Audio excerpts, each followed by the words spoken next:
Last में एक बार reminder दे देना, बता दूंगा, ठीक है? लास्ट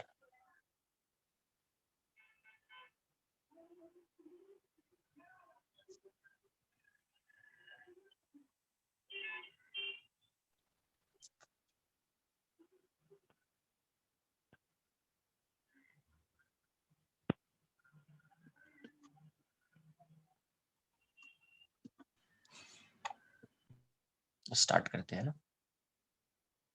लास्ट लेक्चर में आपको बोला था कि काइनेटिक थ्योरी ऑफ गैसेस का अजम्पशन आप नोट करके आइएगा।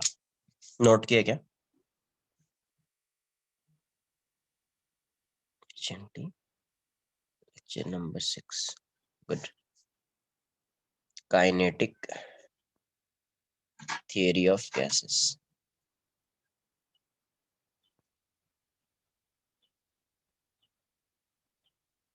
इसी को बोलेंगे केटीजी। ये सब केमिस्ट्री में भी पढ़ते हैं, बट यहाँ भी पढ़ेंगे। इसके कुछ अजम्पशन है। assumption of kinetic theory of gases या kinetic theory of gases is based on some assumptions.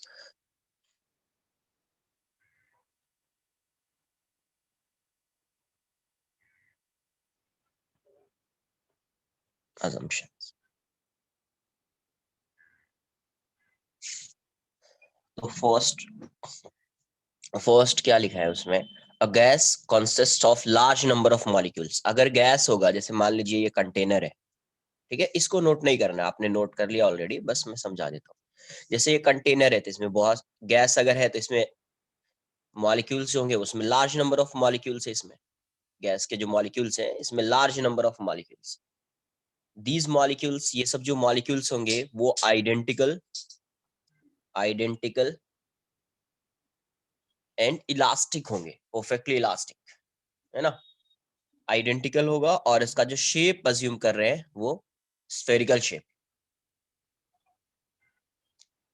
तो अब इसमें लार्ज नंबर ऑफ मॉलिक्यूल्स है, तो टोटल गैस का जो वॉल्यूम होगा, इसमें टोटल गैस का जो वॉल्यूम होगा वो वन मॉलिक्यूल से बहुत ही ज्यादा होगा। मतलब volume of one molecule is negligible as compare to volume of gas, है ना? बहुत सारे मॉलिक्यूल्स है तो एक मॉलिक्यूल का जो वॉल्यूम होगा वो क्या होगा? नेग्लिजिबल होगा as compare to volume of gas. तो पहला पॉइंट यही है। सेकेंड है, अब इसमें जो मॉलिक्यूल्स है उसका कोई प्रीफर्ड डायरेक्शन ऑफ मोशन नहीं होगा, वो किसी भी डायरेक्शन में मूव कर सकता है। रैंडम मोशन है, कोई ऐसा इस डायरेक्शन में, किसी भी डायरेक्शन में मोशन कर सकता है, रैंडम डायरेक्शन, है ना? और with different velocities, with all possible velocities. इसकी वेलोसिटी भी कुछ भी हो सकती है। अगर इसकी वेलोसिटी कुछ भी हो सकती है, मतलब जो गैस की एवरेज वेलोसिटी होगी, सपोज गैस की average velocity v average velocity है वी एवरेज, तो अब हो सकता है ना, अगर इस गैस की एवरेज वेलोसिटी वी एवरेज है तो अपन एक मॉलिक्यूल की स्पीड की बात करेंगे तो कुछ मॉलिक्यूल की स्पीड इससे ग्रेटर भी हो सकती है और कुछ मॉलिक्यूल की स्पीड इससे स्मॉलर भी हो सकती है, लेस भी हो सकता है ना? कुछ मॉलिक्यूल्स की स्पीड इस गैस के एवरेज वेलोसिटी से ग्रेटर भी हो सकती है और कुछ स्मॉलर भी हो सकती है। तो यहीं से एक दो तीन स्पीड अपन डिफाइन करेंगे इसमें। एक आएगा VRMS, root mean square speed, ये डिफाइन करेंगे आगे। रूट मीन स्क्वायर स्पीड, क्योंकि कुछ मॉलिक्यूल्स की स्पीड ज्यादा हो सकती है। नेक्स्ट आएगा अपना most probable speed, VMPS, most probable speed, और ये वी एवरेज। इन तीनों को डिफाइन करेंगे इस चैप्टर में, ये क्या होता है। थर्ड पॉइंट देख लेते हैं। अब देखो, मान लो कि ये एक यहाँ पे है मॉलिक्यूल, एक मॉलिक्यूल यहाँ पे है, तो इन दोनों के बीच ये ऐसा आ रहा है, ये ऐसा रहा, कोलिजन हो रहा है। तो यहाँ से यहाँ तक, यहाँ से इसको यहाँ तक आने में और इसको यहाँ तक आने में कुछ टाइम लग रहा होगा, तो इसको बोलेंगे time taken between successive collision. Time taken in successive collision हो जाएगा। अब जितने टाइम में कोलिजन हो रहा है, जैसे ये यहाँ पे है, ये कोलाइड हो रहा है ना? ये यहाँ से यहाँ तक आने के टाइम को टी बोल रहे हैं। ये time taken in two successive collision या collision time taken to successive collision, ऐसा ऐसा होगा। बट जैसे ये कोलाइड हो रहा है तो कोलाइड कितने टाइम के लिए हो रहा है? तो टाइम टेकन ड्यूरिंग कोलिजन जो होगा वो बहुत ही कम होगा इसके कंपैरिजन में। जैसे ये यहां से आके कोलाइड हो रहा है उतना टाइम, और फिर जितना टाइम में कोलाइड हो रहा है ऐसा। तो मतलब टाइम टेकन ड्यूरिंग कोलिजन जो होगा वो बहुत ही कम होगा, है ना। तो time spend in a collision between two molecule is negligible in comparison to time taken for successive collision, है ना। तो ऐसा हो जाएगा। अब देखो ये वॉल है, अब ये मॉलिक्यूल है, ये वॉल है, ये मॉलिक्यूल है, अब ये मूव कर रहा है, किसी भी डायरेक्शन में मूव कर रहा है, मूव कर रहा है।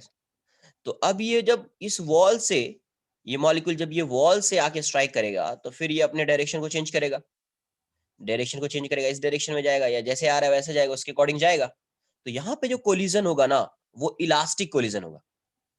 The collision between molecule and wall of container is perfectly elastic. Elastic collision का मतलब ये हुआ कि kinetic energy of colliding particles remains same before and after collision. इसका मतलब kinetic energy remains same before and after collision. Same before and after collision. After collision. Kinetic energy क्या होगा? Remain same before and after collision. ये kinetic energy same रहेगी, ठीक है। अब जो इसका जो डेंसिटी होगा, इसके इसमें जो डेंसिटी है गैस मॉलिक्यूल क्या है ना, ये जो डेंसिटी होगा ये यूनिफॉर्म होगा। ये डेंसिटी क्या होगा? यूनिफॉर्म होगा, हर जगह पे सेम रहेगा, कांस्टेंट रहेगा। तो डेंसिटी क्या रहेगा? Uniform. Density is constant, density is constant through out the container, through out the container. और यहाँ पे जो एक्सेलरेशन ड्यू टू ग्रेविटी की बात करेंगे तो उसके इफेक्ट को नेग्लेक्ट करेंगे। क्यों? क्योंकि एक मॉलिक्यूल का जो मास है वो नेग्लिजिबल है, बहुत कम है। तो इसीलिए जी का जो mg वाला टर्म आएगा वो टेंड्स टू 0 है, ऐसा समझ लीजिए। तो जी को कंसिडर ही नहीं कर रहे, इसका मतलब जी को हटा देंगे। तो effect of gravity on the motion of molecule is negligible, है ना। अब यहाँ पे मॉलिक्यूल है, ग्रेविटी के इफेक्ट को नेग्लेक्ट कर दिया है, तो इसके बीच भी एक ग्रेविटेशनल फोर्स लग रहा होगा, मास मास है, बट इसका मास बहुत कम है और जी की वैल्यू बहुत कम होगी, तो इसीलिए इसके बीच कोई फोर्स को भी कंसिडर नहीं करेंगे, है ना। तो देयर इज नो अट्रैक्टिव और repulsive force acting between gas molecules. हाँ हाँ। प्रोजेक्टाइल मतलब ऐसा थोड़ी, प्रोजेक्टाइल कब करता है खुद से समझो। हाँ एक मिनट, प्रोजेक्टाइल कब करेगा? जब उसका कुछ एक्सेलरेशन होगा तभी प्रोजेक्टाइल करेगा।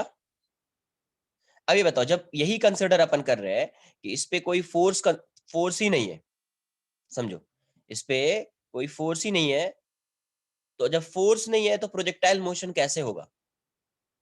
वो तो अगर इस डायरेक्शन में जा रहा है तो ये इसी डायरेक्शन में जाएगा, ये इस डायरेक्शन में जा रहा है, अगर कोलिजन नहीं होगा तो ये इसी डायरेक्शन में जाएगा। अगर यहाँ पे है कोलिजन हो गया तो ऐसा आ जाएगा, कोलिजन हुआ तो ऐसा आ जाएगा, कोलिजन हुआ तो ऐसा आ जाएगा, है ना। और वो भी खुद से समझो ना कि प्रोजेक्टाइल होने के लिए कुछ स्पेस चाहिए, बट यहाँ पे तो बहुत सारी मॉलिक्यूल्स है ना, तो कोलिजन होता ही रहेगा, फोर्स भी लगता तो भी कोलिजन उसका होता रहता, ठीक है। और यहाँ पे आप F इक्वल्स टू dp/dt लगा सकते हैं, फोर्स इक्वल्स टू होता है rate of change in momentum, है ना। तो ये वाला यूज होगा, मतलब अगर एवरेज फोर्स चाहिए आपको तो डेल्टा p/डेल्टा t लिखना पड़ेगा, एवरेज फोर्स। तो न्यूटन्स लॉ जो होता है F इक्वल्स टू dp/dt वो वैलिड है, वो वैलिड है। तो ये सब क्या है? इसके अजम्पशन है, जो आपने नोट कर लिया ऑलरेडी, समझ में भी आ गया होगा क्या अजम्पशन है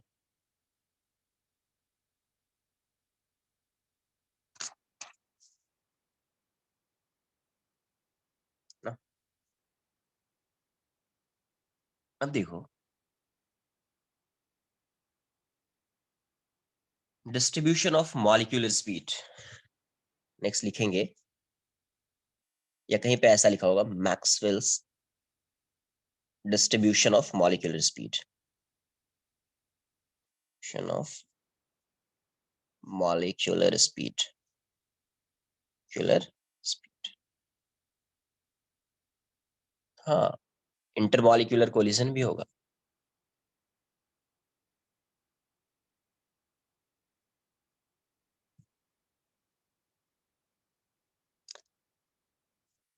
तो यहां से क्या आएगा, Maxwell distribution of molecular speed.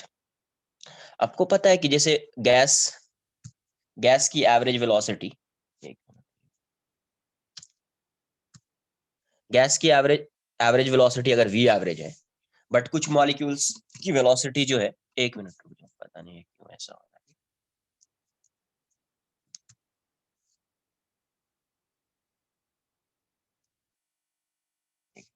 अब गैस की एवरेज वेलोसिटी v एवरेज है, बट कुछ मॉलिक्यूल्स की स्पीड उससे ग्रेटर भी हो सकती है, कुछ स्मॉलर भी हो सकती है। तो उसी के लिए ये आया है Maxwell's distribution of molecular speed, है ना।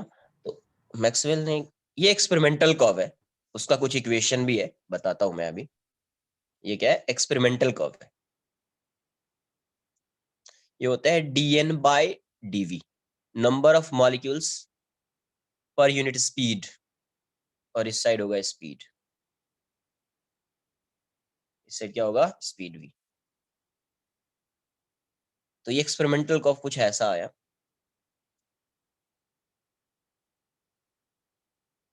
कुछ इस टाइप का कर्व है।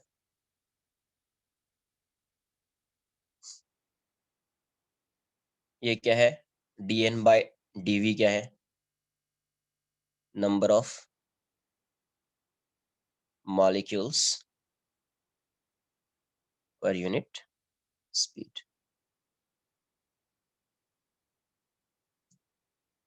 इसको ये भी लिखते हैं जैसे dn बाय dv, इसको fv भी लिखते हैं, fv। dn बाय dv को क्या लिखते हैं, fv। तो कहीं कहीं पे ये ऐसा दिखेगा, fv।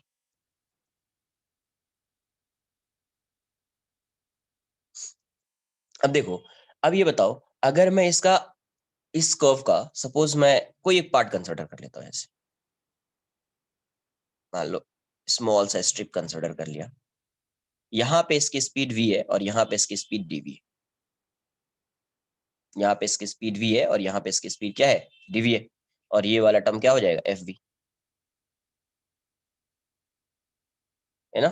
तो अगर आप इन दोनों को, इन इसका एरिया फाइंड करेंगे, तो इसका एरिया फाइंड करने से क्या आएगा, इसका अगर एरिया फाइंड करेंगे, area of small strip, area of small strip, तो इसका एरिया क्या आ जाएगा, एरिया ऑफ स्मॉल स्ट्रिप मतलब y इंटू डी एक्स, है ना। इसके बीच का सेपरेशन क्या है, dv है, तो y इंटू डी एक्स मतलब fv इंटू dv, ये होगा ना स्मॉल स्ट्रिप इंटीग्रेशन में ऐसा कुछ। तो fv इंटू dv। तो अब ये बताओ fv इंटू dv क्या होगा, n क्या है, नंबर ऑफ मॉलिक्यूल से ये इस साइड गया, तो dn equals to fv into dv हो गया ना। तो बेसिकली अगर आप इसको इंटीग्रेट कर देंगे, अगर आप इसको इंटीग्रेट कर देंगे, तो टोटल एरिया क्या आ जाएगा आपका, टोटल एरिया, टोटल एरिया जो हो जाएगा वो हो जाएगा fv dv, zero to infinity, zero to infinity. v की वैल्यू जीरो टू इंफिनिटी कुछ भी हो सकती है, और पॉसिबल वेलोसिटीज, हाँ। तो यहां से ये क्या आ जाएगा, this is nothing but number of molecules, है ना, this is nothing but number of molecules. यहां से आपको क्या आएगा, तो नंबर ऑफ मॉलिक्यूल्स आएगा। तो उस, ये जो कर्व है, इसका जो इक्वेशन होगा, ये जो कर्व दिया हुआ है, इसका जो इक्वेशन है, according to Maxwell's, according to Maxwell, तो मैक्सवेल के अकॉर्डिंग उसका जो कर्व का इक्वेशन आता है, f v equals to, experimental curve है, एक्सपेरिमेंट किया फिर आया है, तो एफ वी की जो वैल्यू होती है, f v equals to 4 pi n v square into m by 2 pi RT raise to 3/2 into e raise to minus mv square by 2RT, mv square by 2RT। ये क्या हो जाएगा, mv square by 2RT हो जाएगा।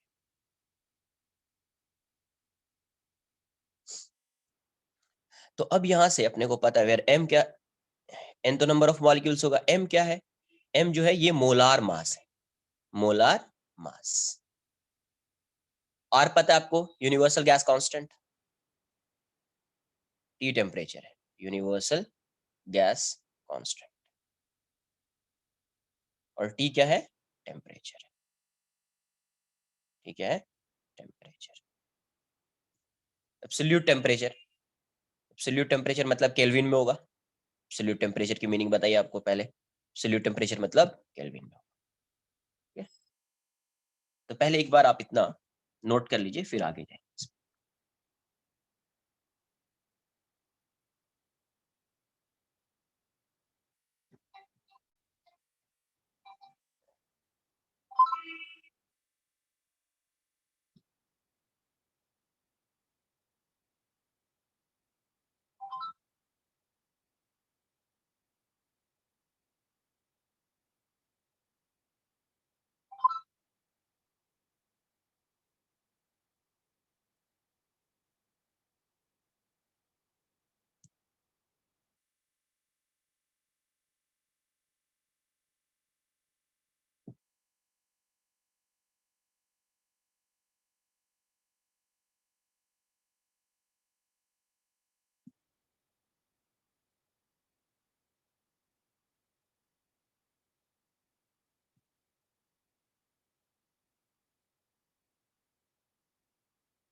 Done.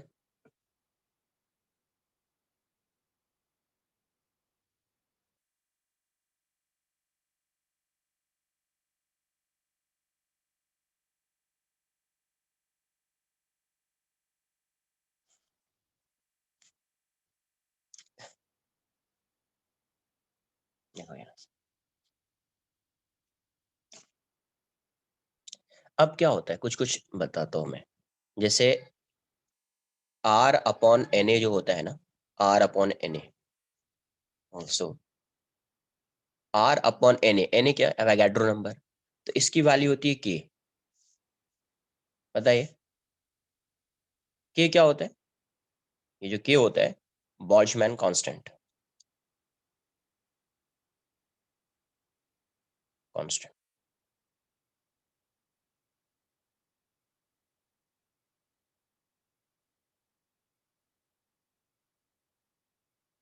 है ना। K की जो वैल्यू होती है वो होती है 1.23 इंटू, एक मिनट, 1.23 एक्सेक्ट वैल्यू कितनी होगी? 10⁻⁻23। एक मिनट रुक जाओ, तो एक्सेक्ट वैल्यू 1.23 या 1.11, 10⁻⁻23 ही होता है। एक मिनट,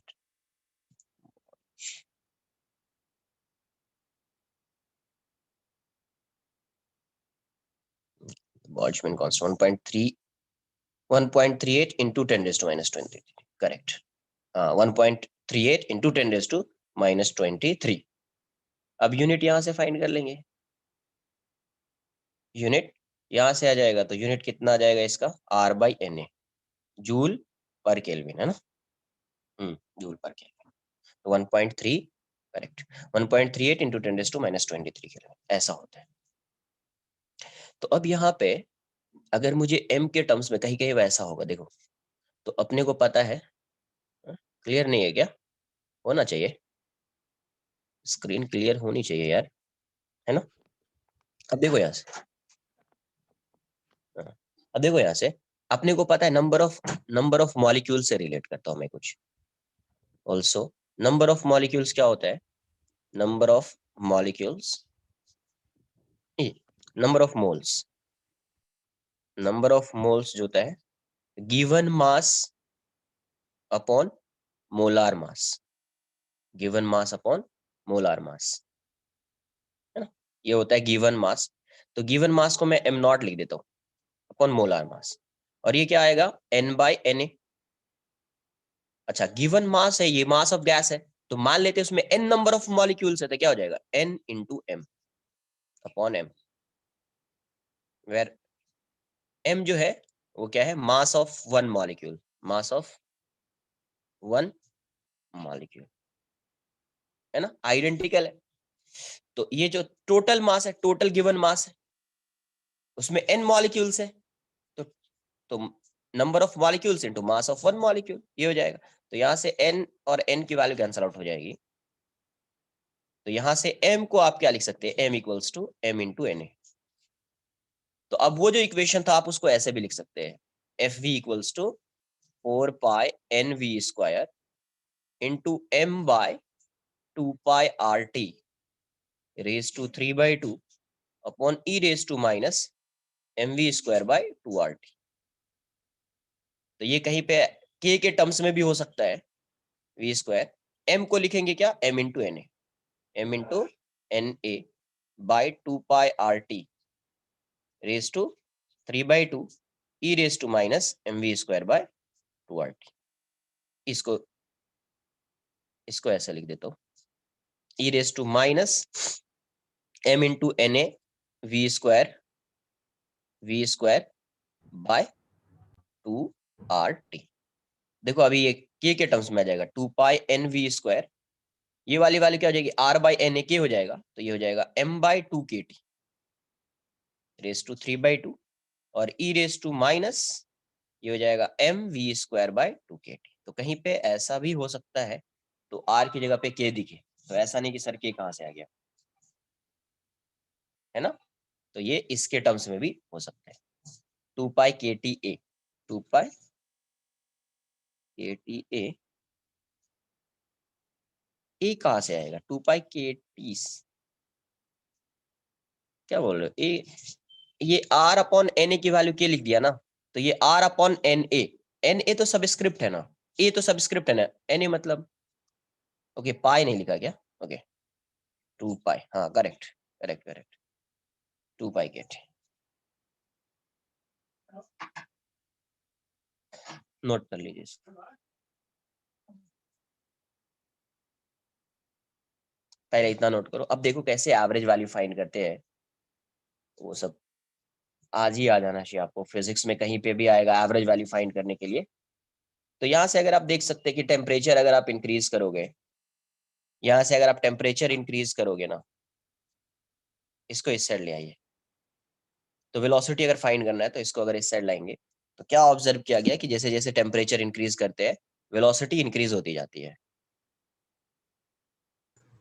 ये एफ बी है, तो यहाँ से ग्राफिक ऐसा बना दिया, ऐसा बना दिया इस टाइप का, तो यहाँ पे कुछ ऐसा इसी टाइप से, तो ये हो जाएगा आपका, मान लीजिए कुछ टेम्परेचर T1 है, ये T2 है, तो इस केस में T1 जो है ग्रेटर होगा T2 के, T1 जो है वो ग्रेटर क्या होगा T2।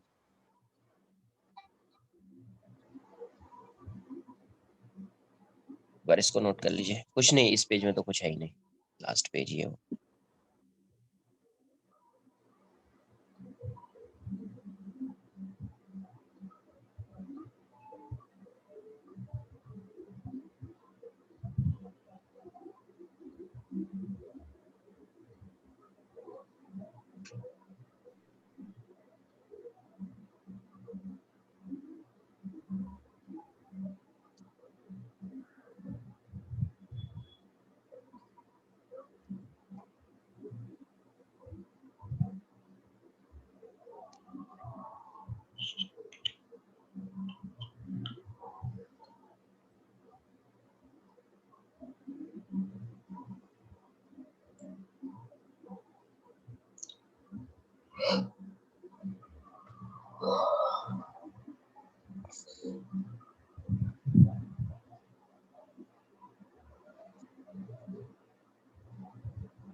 नोट कर लिया इसको, डन।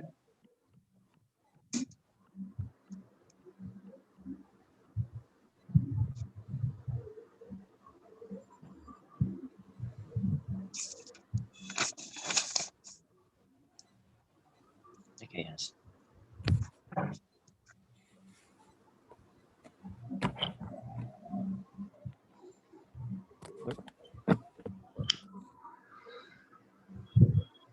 अब यहाँ से क्या होगा, उसी के बेसिस पे कुछ स्पीड को डिफाइन कर लेंगे। तो डिफरेंट स्पीड ऐसे, अब अपना रहेगा different speeds for molecules of a gas, molecules of a gas, वहीं से डिफाइन होगा अब सब। तो फर्स्ट लिखेंगे root mean square speed, root mean square speed, root mean square speed, इसको बोलेंगे VRMS। अगर कहीं पे मान लो डिसकंटिन्यूअस फंक्शन दिया हुआ है, डिसकंटिन्यूअस मतलब डिस्क्रीट वेलोसिटीज दी हुई है, डिस्क्रीट वेलोसिटीज, जैसे 2 मीटर पर सेकेंड, 3 मीटर पर सेकेंड, 4 मीटर पर सेकेंड, 5 मीटर पर सेकेंड, इस टाइप का गिवन है। तो उस केस में कैसे फाइंड करेंगे VRMS? तो VRMS ऐसा होता है,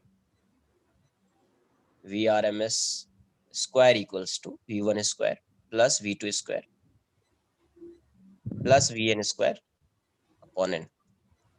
तो VRMS की वैल्यू क्या हो जाएगी? VRMS equals to under root V1 square plus V2 square plus VN square by N। ये हो जाता है VRMS। तो अगर मान लो ये इसके लिए है, ये डिस्क्रीट डिस्ट्रीब्यूशन के लिए, जैसे V1 गिवन है, V2 गिवन है, V3 गिवन है, उस केस में ये आता है। लेकिन अगर कॉन्टिन्यूअस होता तो कैसे फाइंड करते? तो अभी एक चीज समझ लेना है यहाँ पे, ये सिर्फ इसके लिए नहीं, कहीं पे भी आ जाएगा तो ऐसे फाइंड कर सकते हैं अपन। जैसे सपोज मान लो y equals to function of t है, टाइम है, किसका फंक्शन है? टाइम का फंक्शन है। y equals to function of time, अभी यहाँ पे function of time, function f of x हो सकता है, f ऑफ v कुछ भी हो सकता है, f ऑफ v कुछ भी हो सकता है।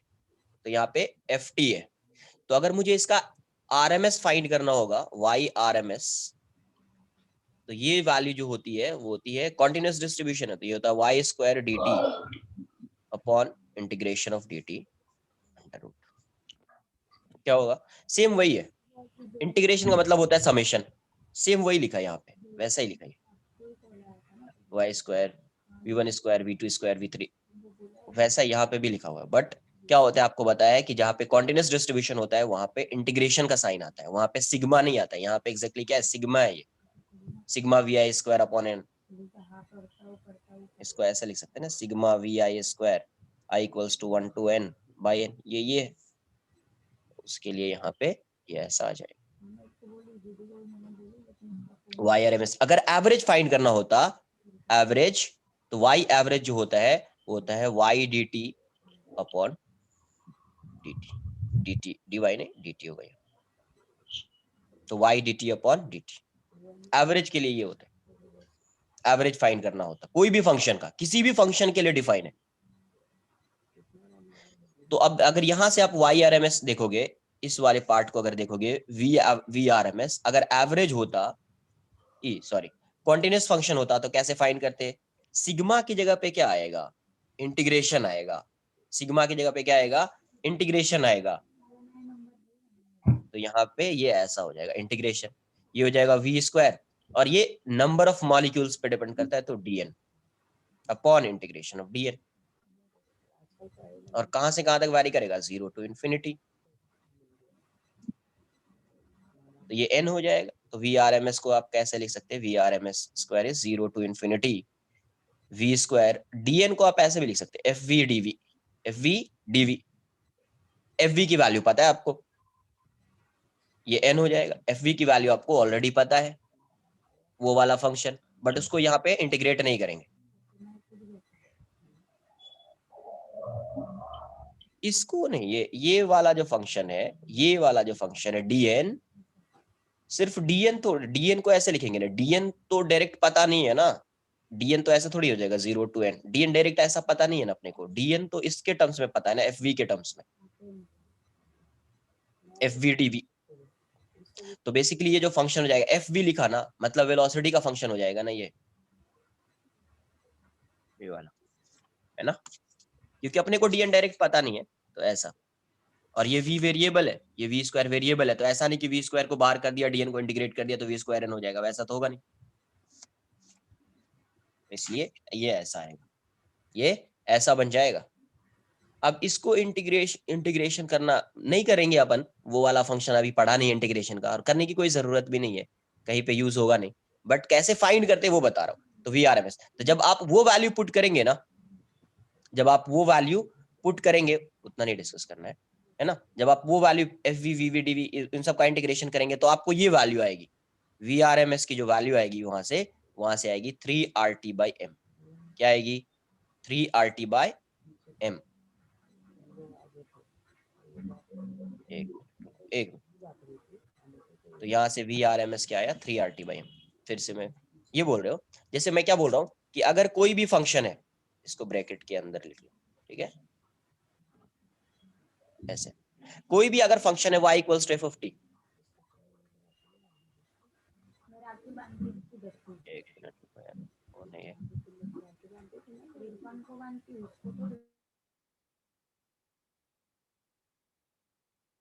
मैं क्या बोल रहा हूँ इसको समझिए, कि अगर कोई भी फंक्शन दिया हुआ y = f of t, function of time, तो अगर मुझे इस फंक्शन का RMS वैल्यू फाइंड करना है, तो YRMS क्या लिखेंगे? इंटीग्रेशन ऑफ, या YRMS square equals to integration of y square dt/dt। ये फंक्शन ऑफ t होगा तो dt/dt। y average integration of y dt/dt, ऐसे एवरेज वैल्यू फाइंड करते हैं, और ऐसे RMS वैल्यू फाइंड करते हैं, ठीक है। इसी से रिलेट कर सकते हो ना तुम, जैसे RMS ये होता है, तो ये सिग्मा v² है ना, सिग्मा, तो ये किसके लिए यूज करते थे? डिस्क्रीट के लिए। कॉन्टिन्यूस आएगा तो ये क्या हो जाएगा? इंटीग्रेशन हो जाएगा, तो बेसिकली यही हो जाएगा ना, इंटीग्रेशन। नहीं, इसको इतना ही रखना है, ये तो फॉर्मूला एक तरह का हो गया ना, कि अगर कोई भी फंक्शन आएगा तो उसका RMS ऐसे फाइंड करेंगे, y कुछ गिवन होगा, y कोई टाइम का फंक्शन गिवन होगा, उसको यहाँ पे पुट करेंगे, फिर वैल्यूज आ जाएगी जो भी आनी है इंटीग्रेशन करके, है ना। यहाँ पे तो कुछ नहीं होगा ना, यहाँ तो पता ही नहीं है ना जो f टाइम का फंक्शन है वो फंक्शन है क्या। मैं ये बताऊं, तो अगर ऐसा गिवन है तो ऐसे फाइंड करते हैं, वैसे इसीलिए वैसे यहाँ पे बताया, जैसे VRMS स्क्वायर इक्वल्स टू क्या हो जाएगा? इंटीग्रेशन ऑफ v स्क्वायर, है ना, VRMS फाइंड करें, जैसे YRMS फाइंड करें तो y स्क्वायर, VRMS फाइंड करें तो v स्क्वायर, यहाँ पे dn हो जाएगा, number of molecules upon dn, तो ये ऐसा हो जाएगा। तो VRMS की वैल्यू क्या हो जाएगी? 3RT/m, 3RT/m। नोट कीजिए, फिर आगे भी देखते हैं इसको।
अभी भी जितना इससे पहले वाला मैक्सवेल्स डिस्ट्रीब्यूशन ऑफ मॉलिक्यूलर, अगर उसका फॉर जो फंक्शन आ रहा था वो अगर लर्न नहीं किया तो भी चलेगा, कहीं नहीं आता है, ठीक है। ये वाला फॉर्मूला याद होना चाहिए कि VRMS की वैल्यू क्या होगी, 3RT/m, 3RT/m।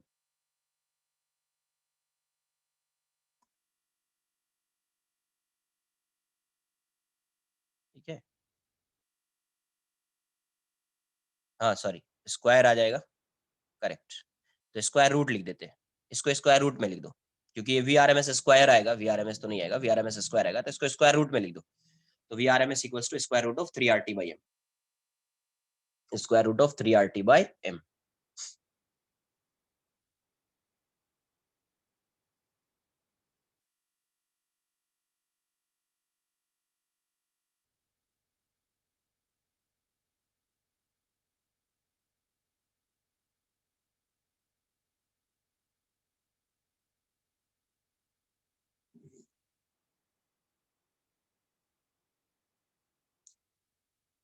डन। तो VRMS की वैल्यू क्या आ रही है अपने को, तो VRMS आ रहा है आपको 3RT/m। m क्या है, मोलार मास, m क्या है, मोलार मास। इसको आप ऐसे भी लिख सकते हैं, 3, एक नोट कर लीजिए, देख लीजिए,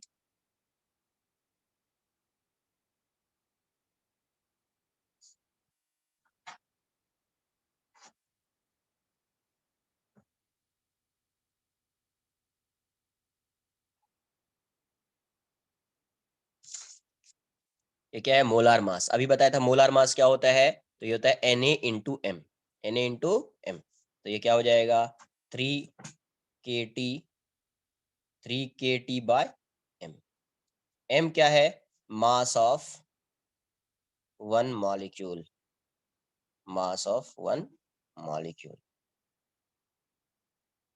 ठीक है, तो ये हो जाएगा आपका आर। बस ये लर्न कर लीजिए आप, बाकी अभी तक जितना पढ़ा है, कुछ लर्न नहीं भी किया तो भी चलेगा, बट एटलीस्ट ये आपको आना चाहिए।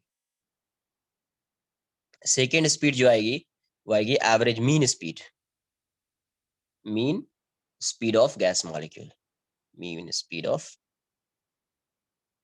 Gas molecule. इसको बोलेंगे v average, VAV, mean speed. तो अगर डिस्क्रीट होता है तो मीन स्पीड कैसे फाइंड करते हैं, वी एवरेज कैसे फाइंड करते हैं, इसको ऐसे भी लिख देते हैं वी एवरेज। इसको कैसे फाइंड करते हैं, V1 + V2 + Vn upon number of molecules, है ना, ऐसे फाइंड करते हैं। बट यही में अगर डिस्क्रीट होगा तो कैसे फाइंड करेंगे, तो वी एवरेज अभी बताया है, क्या हो जाएगा, V/dn/dn, है ना, जैसे y/dt/dt, तो V/FV/dV/n, 0 to infinity, 0 to infinity, है ना। जब आप इसकी वैल्यू को फाइंड करेंगे तो वी एवरेज कितना आएगा आपको यहाँ से, तो you will get v average as √8RT/πm, 8RT/πm। Question में क्या ये जो अजम्पशन था, अजम्पशन में क्या लिखा था, अजम्पशन में जो लिखा था वो लिखा था ना कि इसका रैंडम मोशन होता है और विथ ऑल पॉसिबल वेलोसिटीज के साथ ये किसी भी डायरेक्शन में जाता है, ऑल पॉसिबल वेलोसिटीज। नहीं, जब तुम मैटर वेव पढ़ोगे ना, जब तुम मैटर वेव पढ़ोगे ना, तो वहां पे तुमको दिखेगा कि स्पीड जो है ना, स्पीड ऑफ लाइट से भी ग्रेटर हो सकती है ना। जब आप मैटर वेव पढ़ेंगे तो आएगा वो वाली चीज कि स्पीड जो है स्पीड ऑफ लाइट से भी ग्रेटर हो जाती है मैटर वेव में।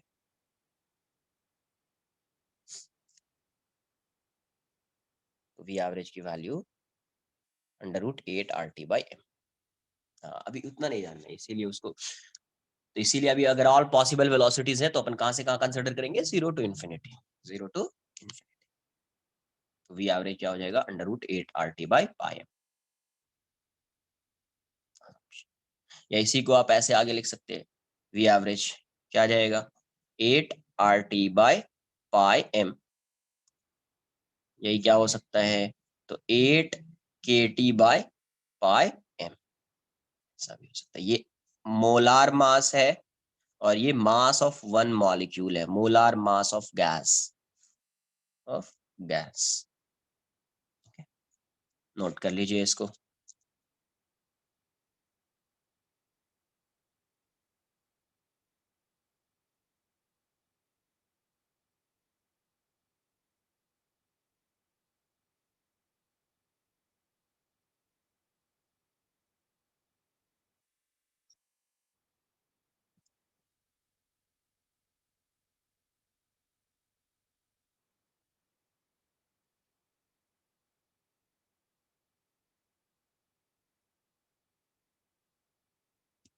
ब्रैकेट, ये एवरेज वैल्यू को आपको बताया है काइनेमेटिक्स में, एक बार पता नहीं तुम लोग को पढ़ाया नहीं पढ़ाया, नहीं तुम लोग को नहीं बताया था शायद। जैसे कोई भी फंक्शन है ना, एवरेज, जैसे एवरेज वेलोसिटी, एवरेज स्पीड, तो एवरेज का मतलब ऐसा, हाँ जिसका भी लिया होगा बताया होगा, आपको सर ने बताया होगा कि अगर ऐसा ब्रैकेट लिखा है मतलब सिर्फ इतना लिखा तो आपको समझ में आ जाना चाहिए कि ये एवरेज वैल्यू, ये क्या है, एवरेज वैल्यू।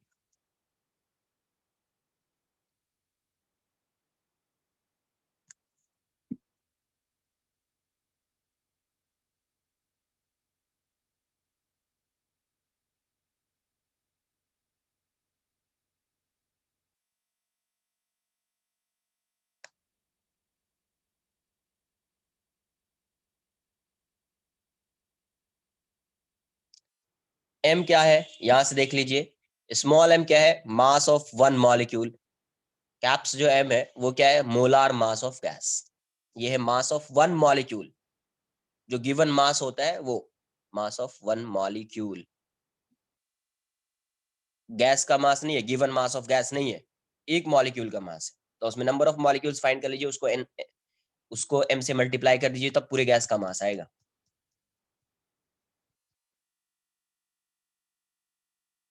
थर्ड आएगा अपना most probable speed, probable speed, VMPS, most probable speed, VMPS। तो क्या होता है, it is defined as, it is defined as the speed which is possessed by maximum number of molecules, the speed which is possessed by maximum number of molecules, maximum number of gas molecules, gas molecules. It is defined as the speed which is possessed by maximum number of gas molecules. उसी को क्या बोलेंगे, VMPS, most probable speed.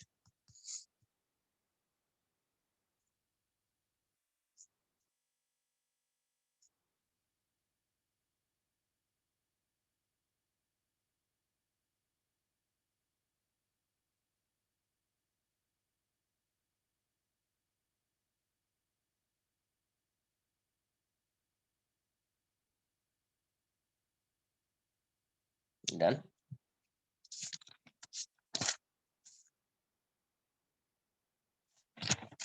Note कर लो आराम से note कर रहे हैं।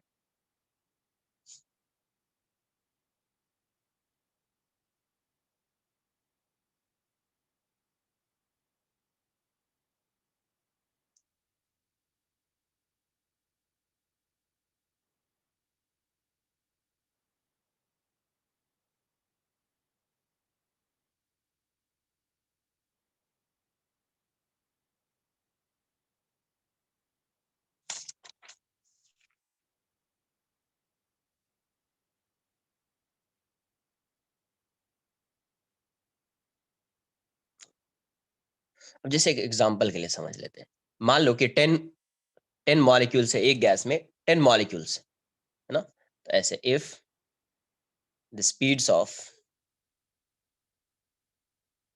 10 molecules of a gas are, मान लेते ये ऐसा है 1 1 2 3 2 1 2 4 2 2, ऐसा दिया हुआ मीटर पर सेकेंड में, मीटर पर सेकेंड में सपोज ऐसा मान लिया, अज्यूम कर लिया। तो इतना दिया हुआ है 1 2 3 4 5 6 7 8 9 10। हाँ, तो अब इसमें मोस्ट प्रोबेबल स्पीड को अगर देखेंगे, देन देखो कितने मॉलिक्यूल्स का जो है, 1 कितने का है, 1 2 3, 3 मॉलिक्यूल्स का 1 1 है, 3 कितने का, एक का है, 4 कितने का, एक का, 2 कितने का, 1 2 3 4 5। तो 5 मॉलिक्यूल्स है जिसकी स्पीड 2 मीटर पर सेकेंड है, तो इस यहाँ पे VMPS की जो वैल्यू हो जाएगी वो जाएगी 2 मीटर पर सेकेंड। VMPS जो होगा वो कितना हो जाएगा, 2 मीटर पर सेकेंड। आई बात समझ में। तो अब यहां से अगर आप देखेंगे कि मोस्ट प्रोबेबल स्पीड कैसे फाइंड करना है, तो यहाँ पे ये एफ वी है, नंबर ऑफ मॉलिक्यूल्स पर यूनिट स्पीड, ये वी है। तो इसका जो ग्राफ कुछ ऐसा था। अभी बताए मैक्सिमम नंबर ऑफ मॉलिक्यूल्स कहाँ पे होगा पर यूनिट स्पीड, यहाँ पे होगा। तो यहाँ पे क्या आ जाएगा, VMPS आ जाएगा, VMPS आ जाएगा। तो इसका मतलब इस पॉइंट पे आपको क्या करना है, ये फाइंड करने के लिए, ये फाइंड करने के लिए क्या करना है, DFV/DV, इसकी वैल्यू 0 हो जाएगी, इसकी वैल्यू 0 हो जाएगी। जब आप 0 करेंगे तो यहाँ से जो V आएगा वही हो जाएगा VMPS। तो यहाँ से जो V आता है, VMPS की जो वैल्यू होती है वो हो जाती है 2RT/m, 2RT/m, या इसी को क्या लिख सकते हैं, 2KT/m। तो ये हो जाएगा VMPS हो जाएगा यहाँ से, मोस्ट प्रोबेबल स्पीड। अब देखो PV इक्वल्स टू NRT है, PV को क्या लिख सकते हैं, PV इक्वल्स टू ये हो जाएगा N/Na या M/m, M0 लिख देता हूँ, M0 total mass of gas upon molar mass into RT। तो यहाँ से R/m की वैल्यू क्या हो जाएगी, M, P इक्वल्स टू या PM इक्वल्स टू क्या हो जाएगा, मास अपॉन वॉल्यूम डेंसिटी हो जाएगा RT। तो आप यहाँ से P/ρ को लिख सकते हैं RT/m, P/ρ इक्वल्स टू, ये रो क्या है, डेंसिटी ऑफ गैस हो जाएगा, RT/m। तो जितना भी फॉर्मूला लिखा है उन सब में ये RT/m को आप लिख सकते हैं P/ρ, P/ρ भी लिख सकते हैं। जैसे VRMS ये हो जाएगा 3RT/m या 3P/ρ या 3KT/m, ऐसा हो जाएगा। V एवरेज 8RT/m पाई m या 8P/π/ρ, या इसी को क्या बोल सकते हैं, 8KT/πm। और VMPS क्या हो जाएगा, VMPS 2RT/m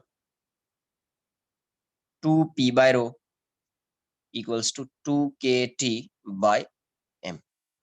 अब इन तीनों को एक बार कंपेयर करो, ये आ रहा है 3RT/m, ये आ रहा है 2RT/m, मतलब ये ग्रेटर है। ये आ रहा है 8RT/m, देखो RT/m RT/m RT/m हर जगह पे है। यहाँ पे 3 आ रहा है, यहाँ पे 2 आ रहा है, यहाँ 8/π 8/3.14।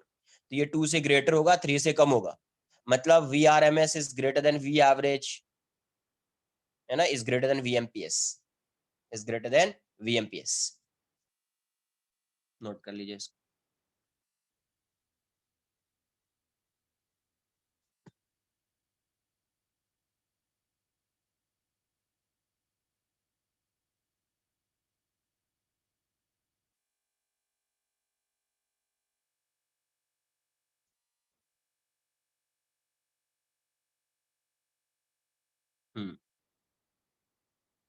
Yes,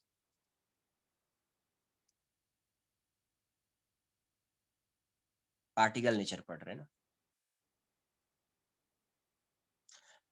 maximum number of molecules कहाँ पे आएगा, मैक्सिमम नंबर ऑफ मॉलिक्यूल्स ये n होता है ना, N/v है ना, नंबर ऑफ मॉलिक्यूल्स पर unit velocity, per unit speed. तो मैक्सिमम नंबर ऑफ मॉलिक्यूल्स पर यूनिट स्पीड कहाँ पे मैक्सिमम होगा, नंबर ऑफ मॉलिक्यूल्स पर यूनिट स्पीड कहाँ पे मैक्सिमम होगा, यहाँ पे होगा। तो इस पॉइंट पे स्लोप को 0 कर देंगे।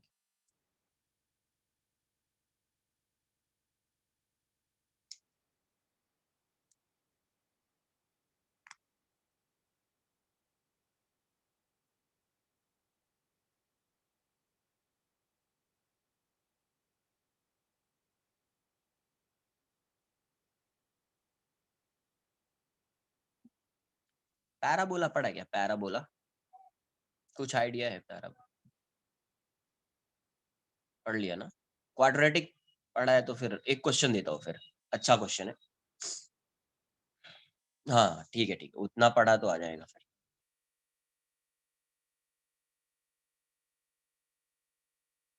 हाँ मतलब क्वाड्रेटिक में पढ़ा ना, मतलब आ जाएगा, आ जाएगा। क्वाड्रेटिक में पढ़ा तो वो क्वेश्चन आ जाएगा।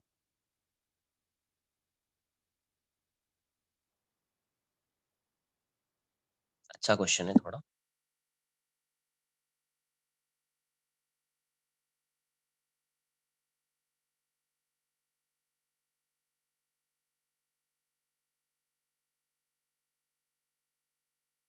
काइनेटिक थ्योरी ऑफ गैसेस बहुत सिंपल सा चैप्टर है, कुछ कुछ अभी स्टार्टिंग का फर्स्ट क्वेश्चन थोड़ा अच्छा क्वेश्चन है, मतलब इसी से रिलेटेड है ग्राफ से, इसीलिए मैं अभी करा देता हूँ। तो आ भी सकता है, नहीं भी आ सकता है।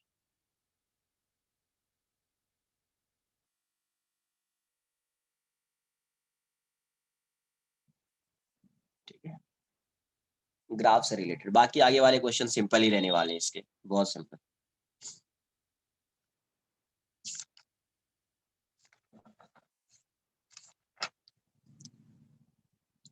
हीट एंड थर्मोडाइनमिक्स बहुत ही इजी है, ठीक है, बहुत सिंपल है as compare to mechanics, electrodynamics. ये वाला जो चैप्टर होता है हीट एंड थर्मोडाइनमिक्स बहुत सिंपल होता है। आपने सही से किया, जिसने अभी तक स्टार्ट नहीं किया है स्टार्ट कर लो अभी से, ठीक है, नहीं तो फिर बाद में जब एग्जाम का टाइम आएगा ना, तो फिर तुमको लगेगा अरे क्या कर दिया, इसको क्यों छोड़ दिया।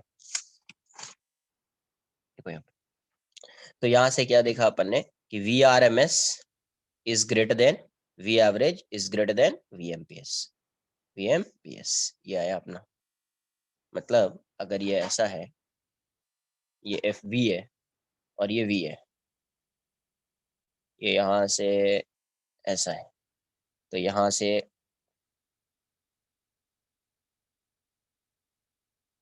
ये वी आर एम एस होगा, तो ये वी एवरेज होगा, और यहाँ पे मैक्सिमम जहाँ पे होगा ये वाला, तो वी एम पी एस हो जाएगा, वी एम पी एस, है ना, ऐसा V M P S.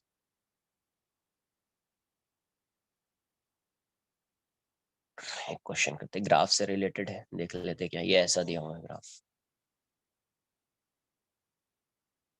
D n by d u, u speed है, ये यू है, यू क्या है, स्पीड है, और ये है इंटू 10⁻²मीटर, तो लास्ट में जो भी फाइंड करेंगे उसमें 10⁻² से मल्टीप्लाई कर देंगे, 10⁻² से मल्टीप्लाई कर देंगे, है ना,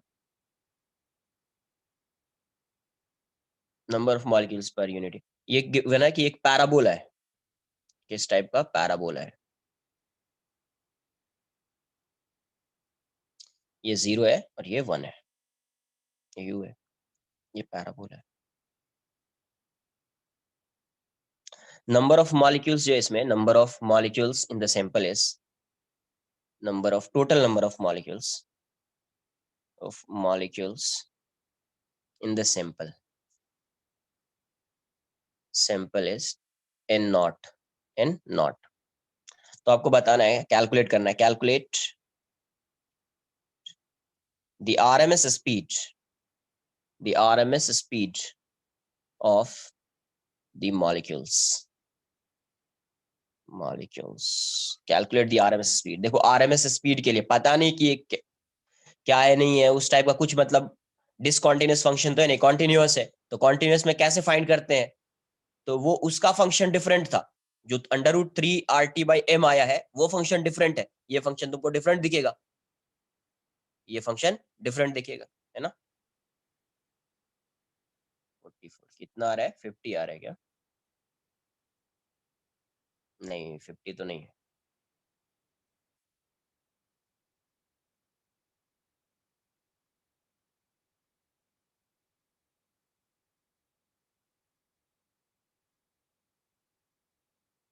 सबसे पहले first you have to find the equation of parabola, first you have to find the equation of parabola, आपको पहले एक पैराबोला का इक्वेशन फाइंड करना पड़ेगा, after that you can find RMS speed.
आया कुछ क्या?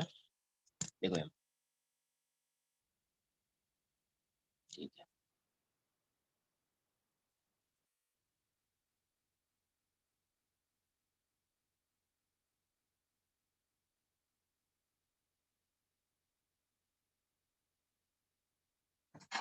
फिफ्टी सिक्स पॉइंट इतना आंसर है, पता नहीं अभी 56 पॉइंट आएगा या नहीं आएगा। नहीं, बता देता हूँ आंसर, एक बार मैच करा, इतना आंसर है, √3/10, √3/10 इंटू 100।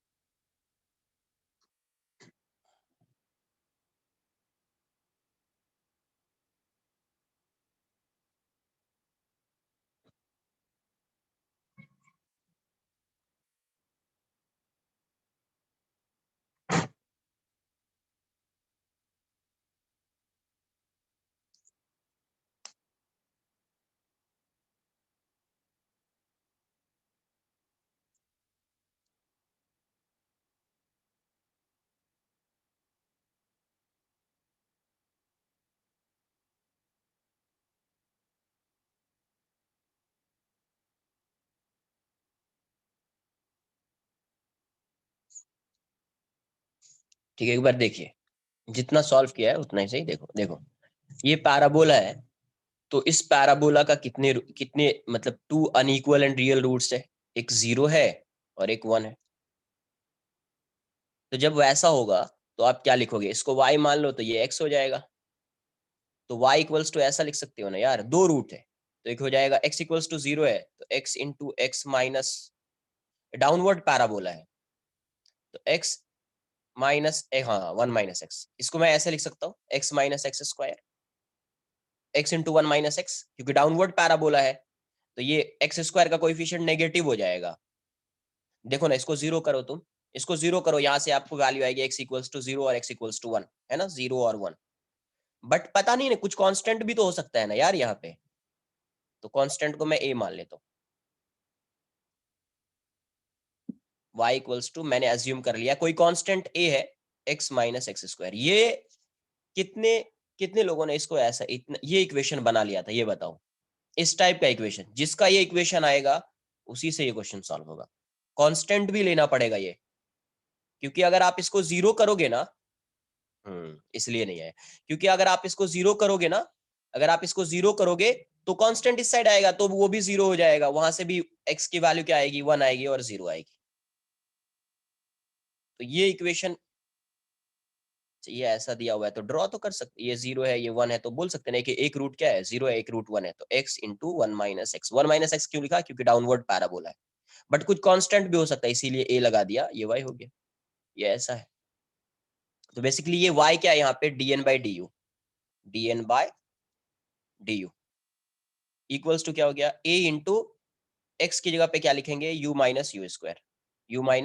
u²। तो first we have to find the value of a पता है नहीं तो a फाइंड करेंगे, a गिवन है नहीं अपने को, तो सबसे पहले क्या फाइंड करेंगे, a। इतना नोट कर लो पहले।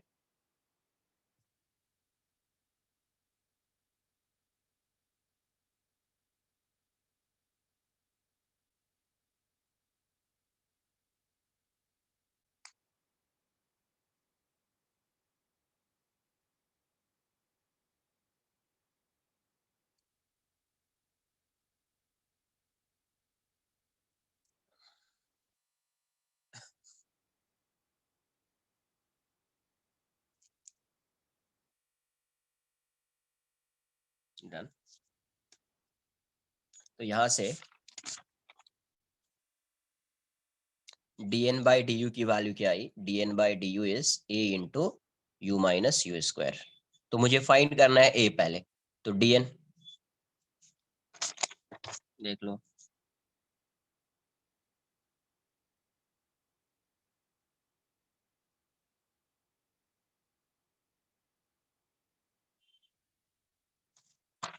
तो यहां से क्या आ जाएगा, dn की वैल्यू क्या हो जाएगी, a into u - u² into du, है ना। इंटीग्रेट कर देते हैं ऐसे, 0 से 1 जा रहा है ये, और ये कितना आएगा, 0 to n, एन नॉट, ये एन नॉट इक्वल्स टू क्या हो जाएगा ए, ये हो जाएगा यू स्क्वायर बाई 2 और ये हो जाएगा u cube by 3, 0 to 1।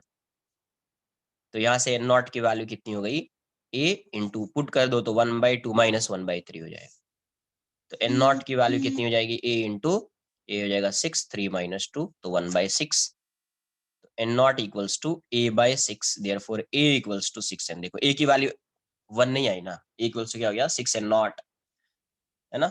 Now तो अब इक्वेशन क्या लिखोगे आप, d n by d u equals to क्या था, a into u minus u square.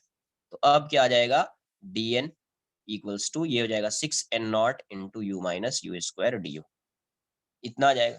आपने को पता है कि we R M s find करना है, तो वी आर एम एस का क्या फॉर्मूला बताया, integration of u square d n upon integration of d n. तो ये कितना हो जाएगा, तो u square d n upon ये वाली वैल्यू तो एन नॉट हो जाएगी, है ना। इसको इंटीग्रेट करेंगे तो कितना जाएगा, एन नॉट आ जाएगा, इतना आएगा। तो अपने को क्या फाइंड करना है, ये फाइंड करना है यू स्क्वायर डी एन, अपने को ये फाइंड करना है। डीएन पता है, डीएन की वैल्यू यहाँ पे पुट करेंगे, देखते कितना आ रहा है, नोट कर लीजिए इतना पहले।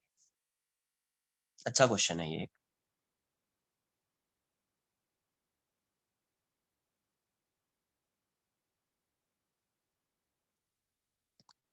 इस चैप्टर में 2-3 अच्छे क्वेश्चन आएंगे इस टाइप के, तो एक ये है। बाकी सब जितना भी आएगा क्वेश्चन ना इस चैप्टर में बहुत सिंपल है, बहुत सिंपल, फॉर्मूला बेस्ड होता है और कुछ नहीं होता है इस चैप्टर।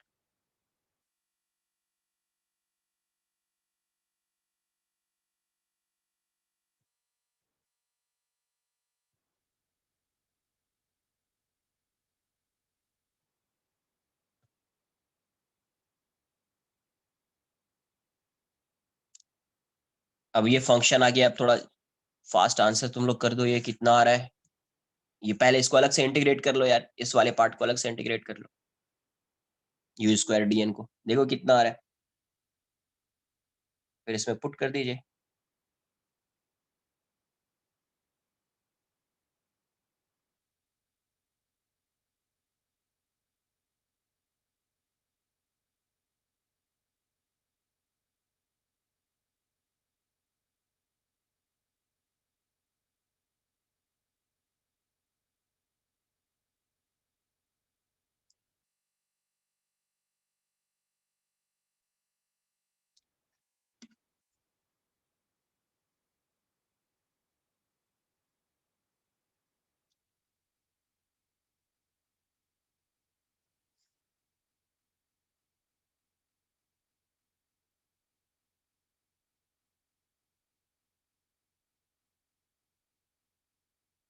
नहीं, ये 0 to 1 करना पड़ेगा ना, यू की वैल्यू कहां से कहां तक वेरी कर रही है, 0 to 1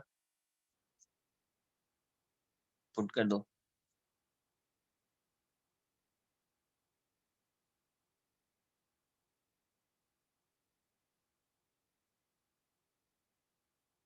नहीं ऐसा किसने बोल दिया, ऐसा कहाँ पे आ गया, मैंने तो नहीं बताया ऐसा आपको, है ना। एक के लिए स्लोप 0 करना पड़ता है, एक के लिए स्लोप 0 करना पड़ता है और दूसरे के लिए क्या करना पड़ता है, इसके लिए तो अलग फॉर्मूला है, इसके लिए तो अलग फॉर्मूला है।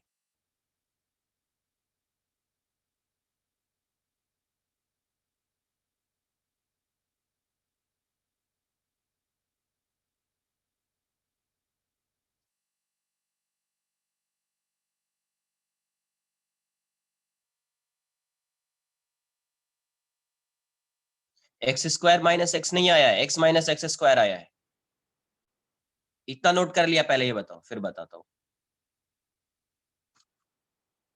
हाँ सही है, एक मिनट एक मिनट, पहले इसको मैं सॉल्व कर देता हूँ फिर बताता हूँ तो कैसे आया वो, वही तो उस टाइम पे पूछ रहा था। पहले मैं इसको सॉल्व कर देता हूँ, यू स्क्वायर डी एन। तो यू स्क्वायर डी एन की वैल्यू कितनी है, तो 6 n nought into u minus u square into d u, यही है। तो यहाँ से 6 एन नॉट बाहर कर लीजिए, ये मल्टीप्लाई कर दीजिए तो यू क्यूब हो जाएगा, यू रेस टू 4 हो जाएगा, डी यू हो जाएगा 0 to 1, 0 to 1। कितना हो जाएगा, 6 n nought u raise to 4/4 minus u raise to 5/5, 0 to 1। तो कितना आएगा, 6 एन नॉट पुट कर दीजिए तो 1/4 माइनस 1/5 आएगा। ये सब चीज क्लियर है ना। 0 पुट करेंगे 0 आएगा, इसलिए 0 वाला टर्म नहीं ले रहे।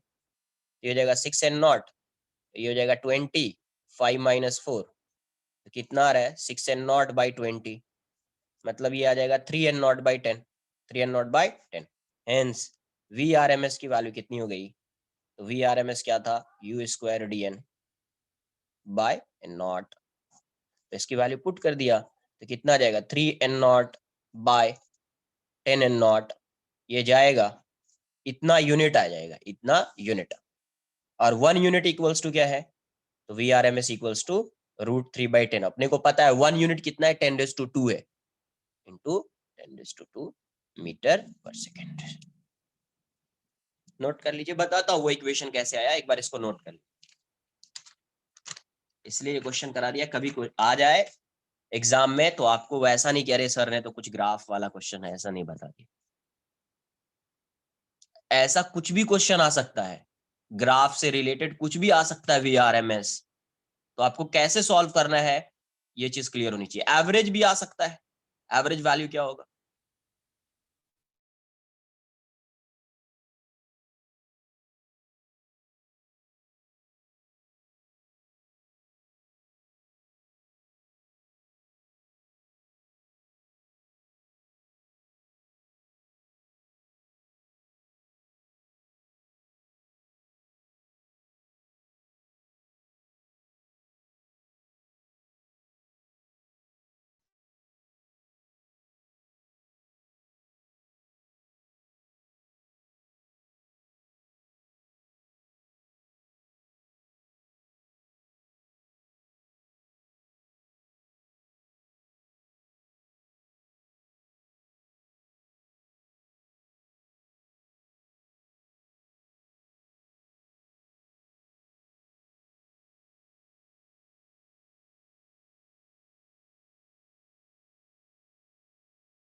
अरे नेटवर्क चला गया।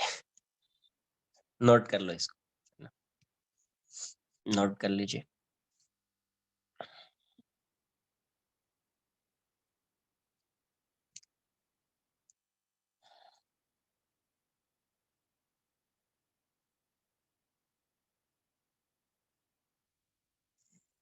वी एवरेजेस, एक नोट नोट करो, पहले पहले नोट करो, बताता हूँ। Note done.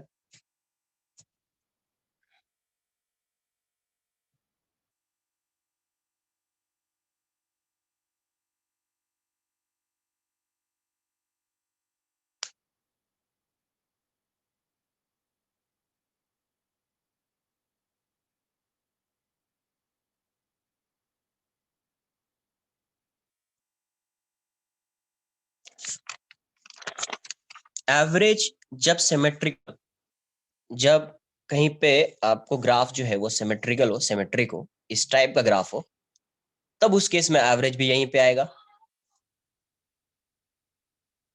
और VMPS भी यहीं पे आएगा, है ना। तो यहाँ पे सिमेट्रिकल है तो आ जाएगा, और ये फाइंड कर सकते हैं, ये फाइंड कर सकते हैं। अब देखो किसी को ये लग रहा था कि सर ये इक्वेशन कैसे बन गया, अब ये बताओ, इक्वेशन की बात कर लेते पहले। ये क्या था, 0 था, ये 1 था। तो आप ये बोलोगे ना, जैसे अगर इसको x मान लिया, इसको y मान लिया, तो आप ये बोलोगे ना यार, ये जो पैराबोला है, जो इक्वेशन रहा होगा, जैसे y equals to suppose x² plus bx plus c, तो जब आप y को 0 करोगे तो x² plus bx plus c होगा। तो यहाँ से x के 2 रूट्स आते, तो अगर यहाँ पे जहां पे y 0 होता है वहीं पे x की जो वैल्यू आएगी वही रूट्स होते हैं, तो x 0 यहाँ पे हो रहा है और यहाँ पे हो रहा है, तो यहाँ पे जो रूट्स आ रहे हैं x इक्वल्स टू 0 आ रहे हैं और x इक्वल्स टू 1 आ रहे हैं। बट ये पैराबोला कैसा है? डाउनवर्ड पैराबोला है। कैसा है? Downward parabola.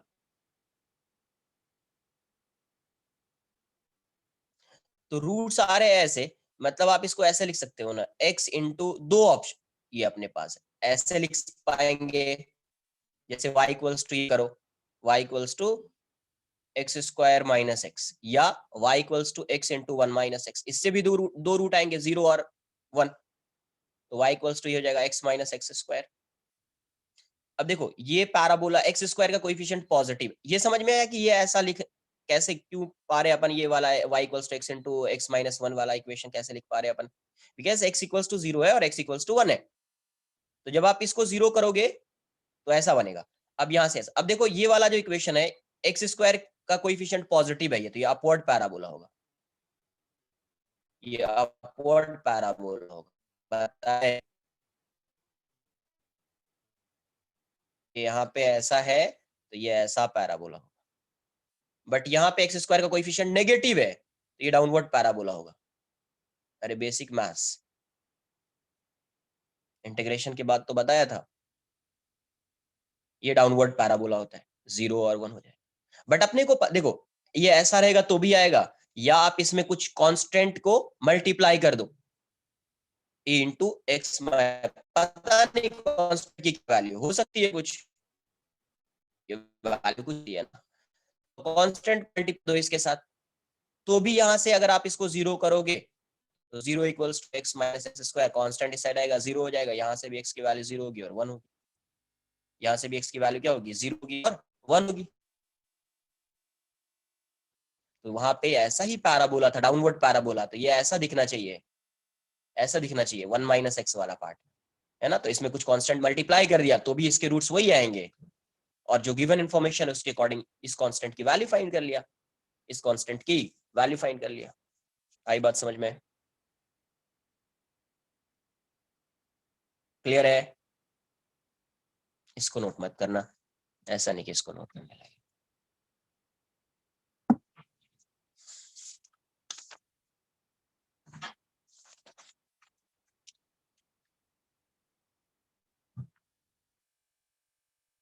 देखो नेक्स्ट लिखेंगे pressure exerted by gas, pressure exerted by pressure exerted by gas, gas molecule. अब ये बताइए, ये एक कंटेनर ले लिया मैंने, ये एक कंटेनर है, ठीक है,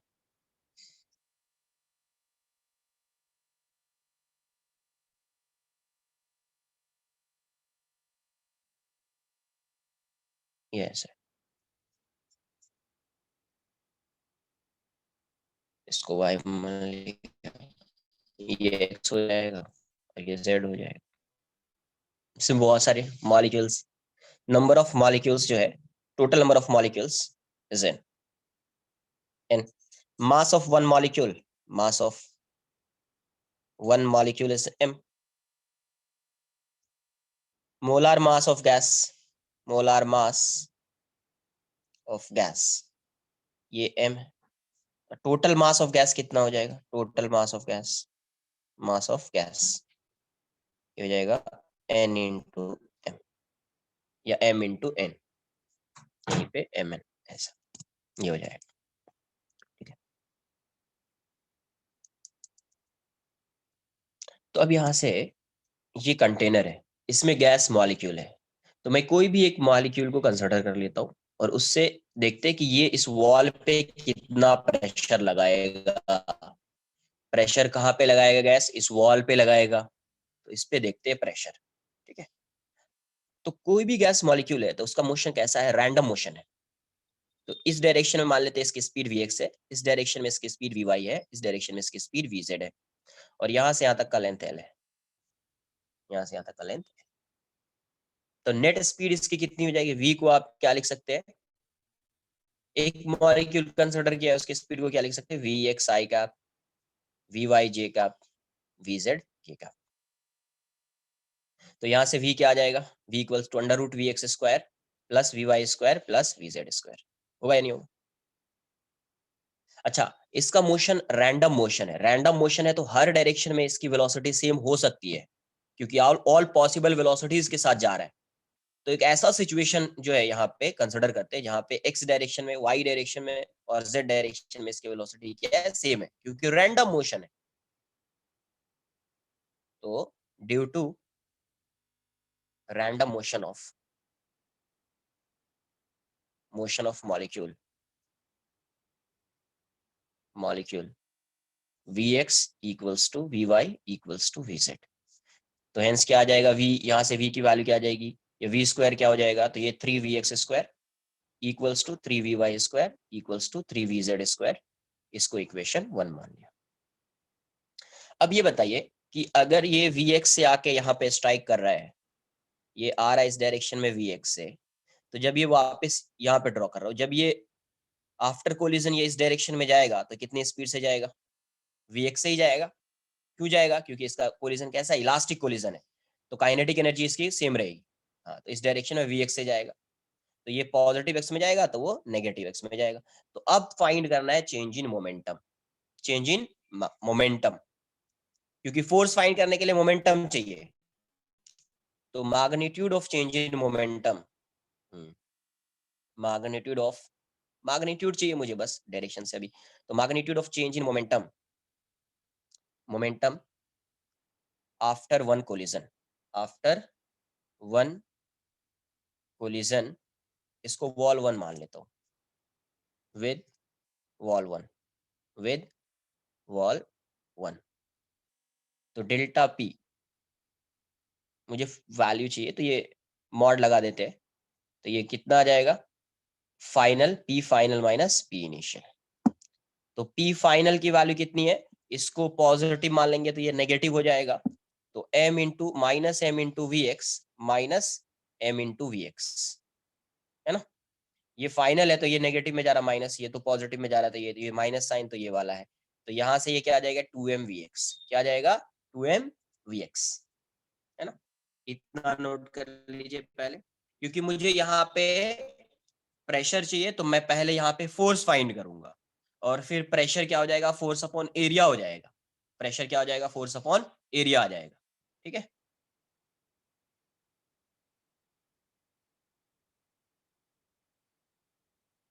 नोट कर लीजिए थोड़ा फास्ट।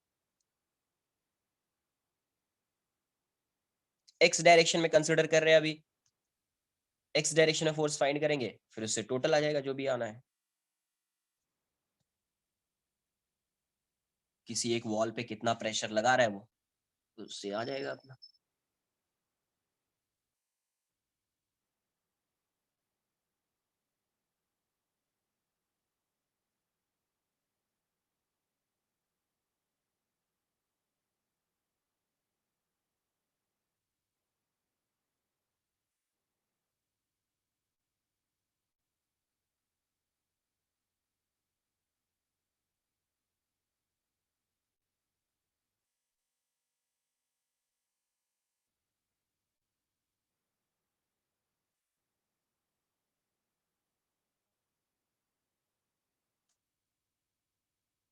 सब आएगा, सब आएगा, सब आएगा।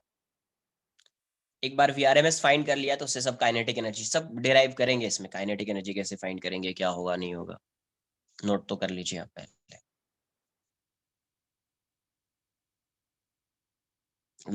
वीआरएमएस अपने को पहले से पता है ना। देखो या समझो इसको, रैंडम मोशन है, मतलब हर डायरेक्शन में इसकी वेलोसिटी 0 से इंफिनिटी तक वैरी कर सकती है ना। तो एक ऐसा सिचुएशन कंसिडर कर रहे हैं जहां पे इसकी वेलोसिटी एक्स डायरेक्शन में, वाई डायरेक्शन में और जेड डायरेक्शन में, क्योंकि प्रोबेबिलिटी हर डायरेक्शन में सेम है, प्रोबेबिलिटी क्या है, हर डायरेक्शन में सेम है ना। जितने वेलोसिटी से इस डायरेक्शन में जा सकता है उतने वेलोसिटी से इस डायरेक्शन में भी जा सकता है, उतने वेलोसिटी से ये इस डायरेक्शन में भी आ सकता है, प्रोबेबिलिटी सेम है। इसीलिए ये ले रहे हैं अपन, कंसिडर कर रहे हैं vx equals to vy equals to vz।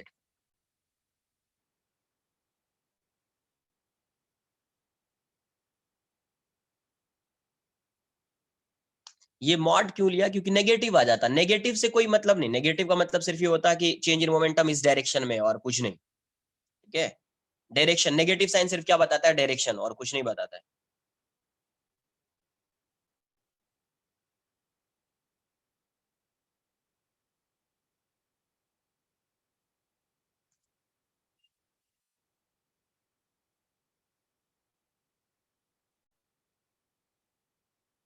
अब चेंज इन मोमेंटम फाइंड कर लिया, तो फोर्स फाइंड करने के लिए क्या करेंगे, टाइम फाइंड करना पड़ेगा। फोर्स फाइंड करने के लिए क्या फाइंड करना पड़ेगा, टाइम। तो अब यहां से देखिए, time taken between successive collision, time taken between successive collision with the wall one. मान लीजिए यहां से जा रहा है, यहां से जा रहा है, ये आके यहाँ पे स्ट्राइक किया, फिर वापस यहाँ पे आया, तो ये पूरा एक कोलिजन होता है ना, यहाँ से गया, कोलाइड होके यहाँ पे आया, तो इसको बोलते हैं time taken between successive collision. या इसको ऐसे समझिए, मान लीजिए यहाँ से ये कोलाइड किया, अभी कोलाइड करके वापस यहाँ पे आया, फिर कोलाइड किया, कोलाइड करके यहाँ से गया, फिर कोलाइड किया, तो कितना डिस्टेंस ट्रेवल करना पड़ेगा इसको, time taken between successive collision में कितना डिस्टेंस ट्रेवल करना पड़ेगा। तो यहाँ से ऐसा आया एल, फिर वापस आया, तो 2l। यहाँ जैसे देखो, यहाँ पे कोलाइड किया ना, कोलाइड करके गया, यहाँ पे आया, फिर आके कोलाइड किया, तो time taken between successive collision कितना हो रहा है, एल, और फिर इस साइड से आएगा तो एल, 2l हो जाएगा। तो क्या लिखेंगे, time taken between successive collision, time taken between successive collision, time taken between successive collision on the wall one. तो टी की वैल्यू कितनी हो जाएगी, 2l by v x, 2l by v x. तो rate of change in momentum क्या हो जाएगा, rate of change of momentum, rate of change of momentum due to collision, due two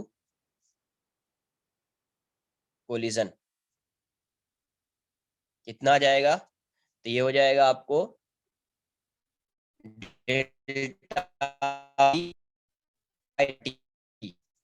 equals to क्या हो जाएगा, 2mvx upon 2l by v x. तो यही क्या है आपका force.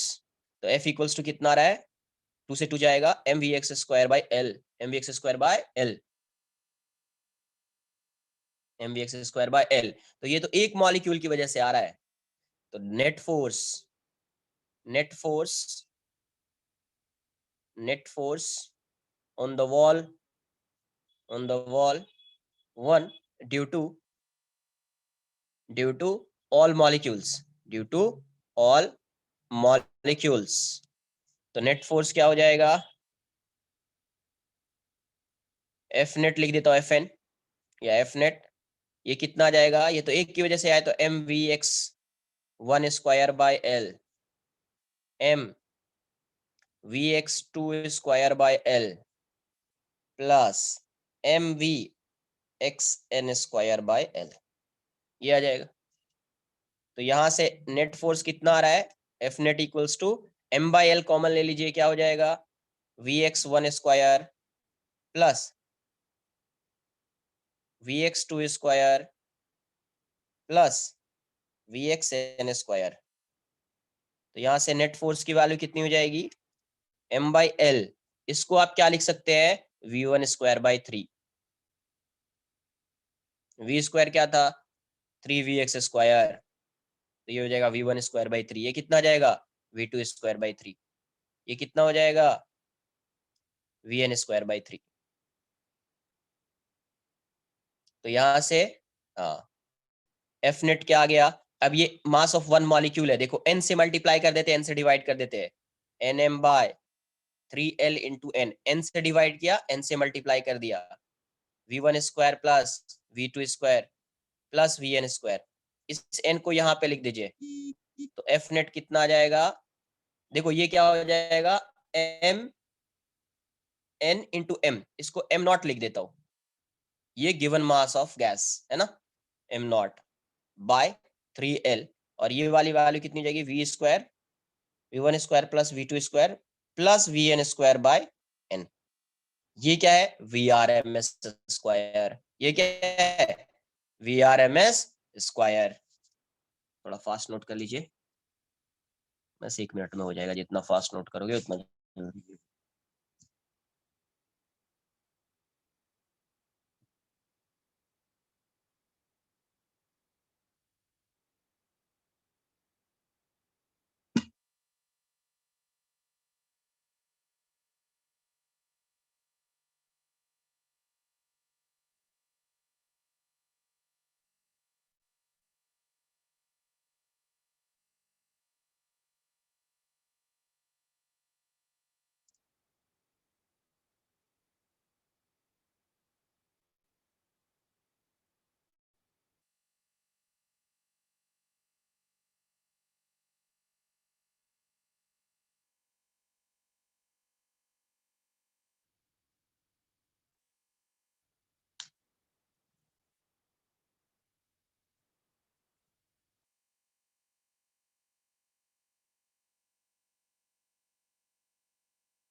Total mass of gas, yes.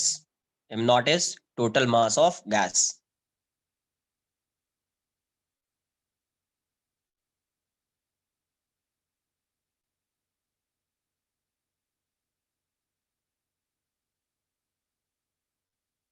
Done.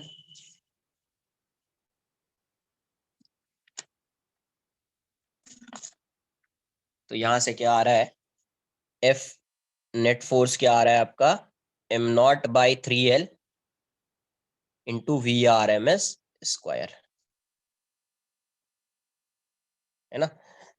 तो यहां से प्रेशर क्या आ जाएगा, pressure on the wall, on wall 1 due to gas molecule, क्या हो जाएगी, नेट फोर्स अपॉन एरिया।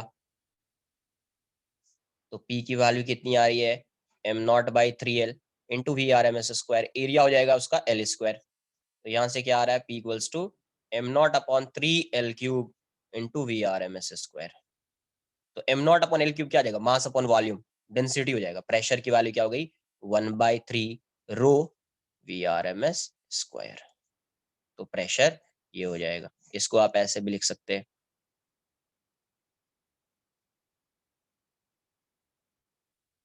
तो यहां से भी देखो, यहां से भी अगर आप देखोगे तो ये तो हो गया ये वाला, आप इसको ऐसे भी लिख सकते, देख लो यहाँ से VRMS स्क्वायर, यहां से भी वो वाली चीज आ जाएगी 3P/रो, आता था ना ऐसा अपना 3P/रो।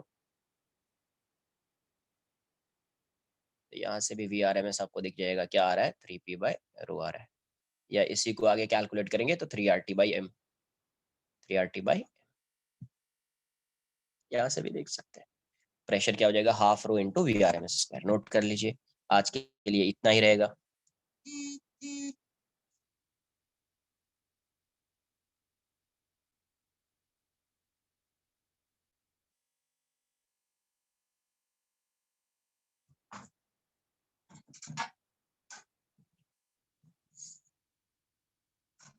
नेक्स्ट लेक्चर में यहाँ से आगे डिस्कस करेंगे। एक बार जो पढ़ाया है, जो बॉक्स के अंदर रहता है ना, उसको आप लर्न कर लीजिए।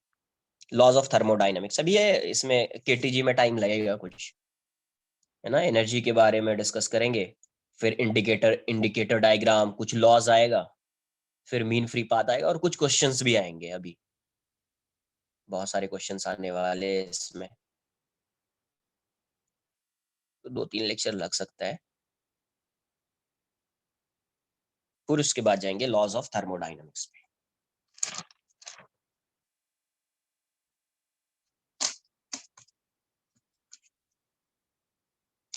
लास्ट लेक्चर में भी कुछ दिया था होमवर्क, है ना। उस होमवर्क को आप सॉल्व करते रहिए। कुछ भी डाउट्स आ रहा है, एक दिन देख लेते डाउट लेक्चर, उसमें डिस्कस कर लेंगे अपन, ठीक है। बट सॉल्व कीजिए, जिसने नहीं स्टार्ट किया है आप स्टार्ट कीजिए आज से, सॉल्व कीजिए उसको।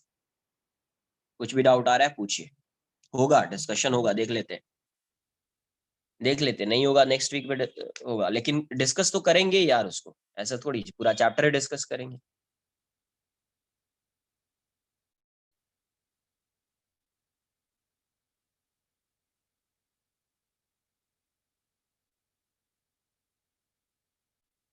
ठीक है, चलो okay, bye bye, take care.